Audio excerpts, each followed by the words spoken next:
Okay, let's dive into this explainer and, well, completely shatter the peaceful, idyllic illusion of backyard beekeeping. When most of us picture keeping bees, we think of lazy summer afternoons, maybe a fresh jar of sweet honey. But today, we are exploring the brutal, high-stakes reality of a living superorganism. We're going to look at what it actually takes for tens of thousands of individuals to survive as one single entity against some truly impossible odds. To really understand this, we have to start on day one. It begins incredibly simply, but man, does it hit you with intense sensory overload. Imagine combining a plain wooden box and a literal paper bag full of bees. The exact moment they're introduced, the box becomes this roaring, living static. It's this profound, vibrating sound that you don't just hear in your ears, you literally feel it resonating right in your chest.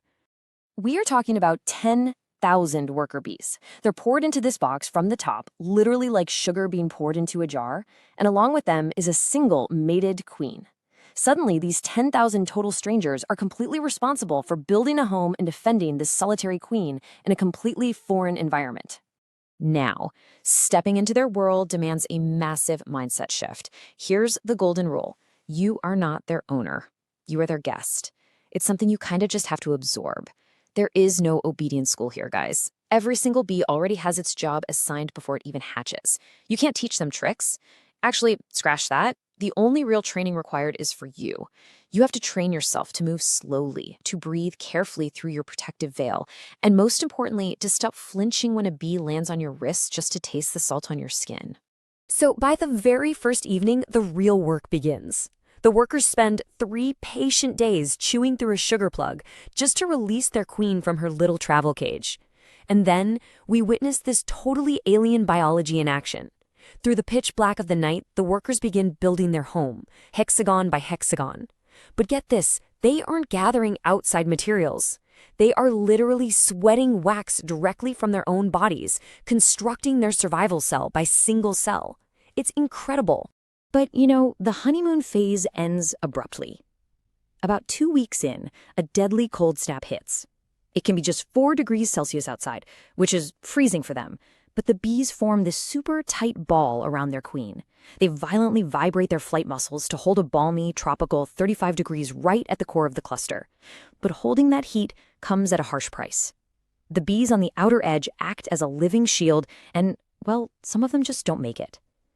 The first warm morning usually reveals a small carpet of still bodies on the bottom board, a literal sacrifice to keep the core alive.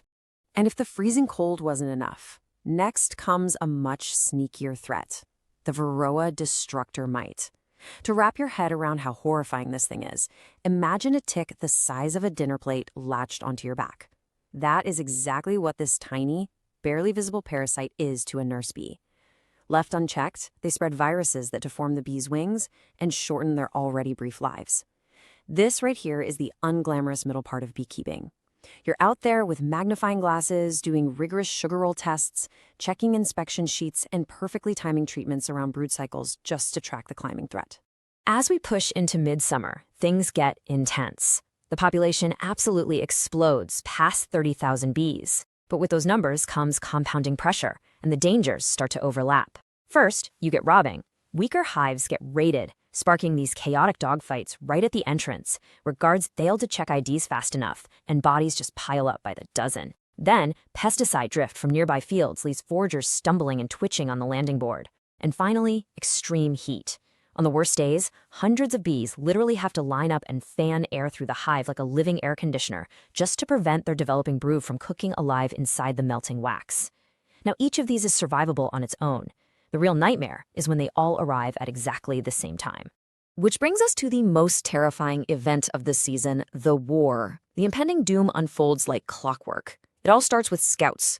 These unfamiliar, bigger, much darker bees show up, moving with a totally different rhythm, and they mark the hive with a pheromone trail. Where they come from? A hornet nest discovered 2 weeks earlier right at the property line. 3 days later, the storm actually hits. It starts with this eerie silence, and then a dozen massive hornets hover at the entrance. They begin picking off guard bees one at a time, literally decapitating them midair with brutal efficiency to carry back to their own babies. But listen, the bees don't just surrender. They deploy one of nature's most mind-blowing, and savage defenses, the heat ball. Because a bee's tiny stinger can't even scratch the thick armor of a hornet, hundreds of workers will swarm a single invader, completely engulfing it.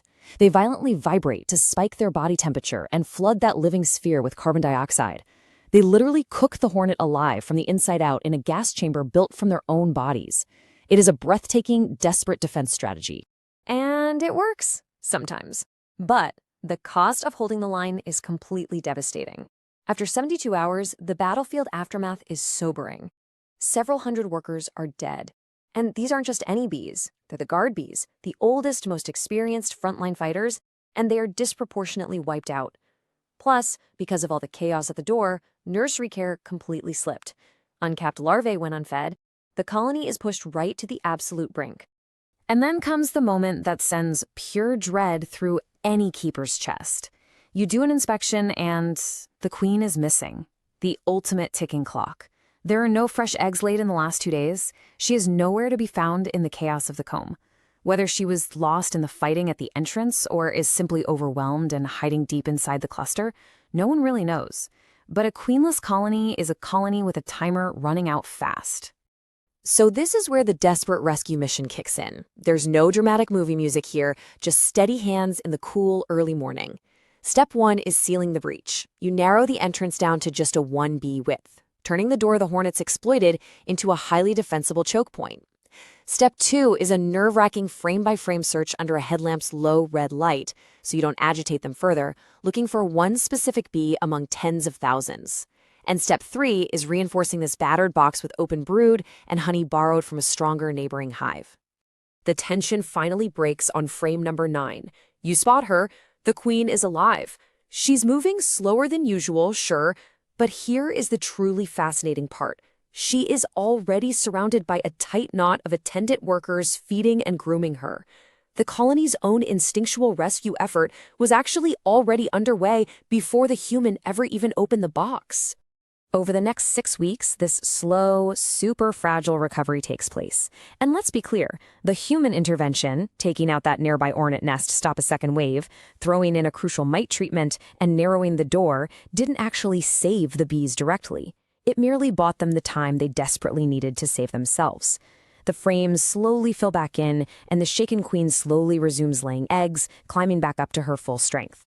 When you look at the raw numbers, the story of their survival is just wild. They started as 10,000 strangers dumped into a box. They peaked at an explosive 30,000 right before the escalating dangers of midsummer and that brutal Hornet War. By the time they stabilize for the next season, they're sitting at nearly 25,000. So yeah, they're smaller than their pre-war peak, but they are steady. They are undeniably battle-hardened and unmistakably a colony that knows exactly what it just survived. Think about it. Nobody trained these bees to fight a war, or to sacrifice themselves for warmth, or to stage a rescue op for their queen. They already knew how to do all of it, thanks to millions of years of instinct. So the true paradox of the human's role is right here. Your only real skill is knowing when to step back and let nature work, and knowing the exceptionally rare moment when stepping in is the absolute only thing standing between this amazing superorganism and its complete end. Which leaves us with this final, pretty provocative thought to ponder. Looking at the brutal, beautiful, and highly structured reality of the hive, are we ever truly keeping nature? Or are we really just holding the door open, providing a wooden box while a wild, ancient superorganism fights its own desperate daily battle to survive? I really hope this explainer gave you a whole new appreciation for the static roar of the hive. Keep asking questions, and we'll see you next time.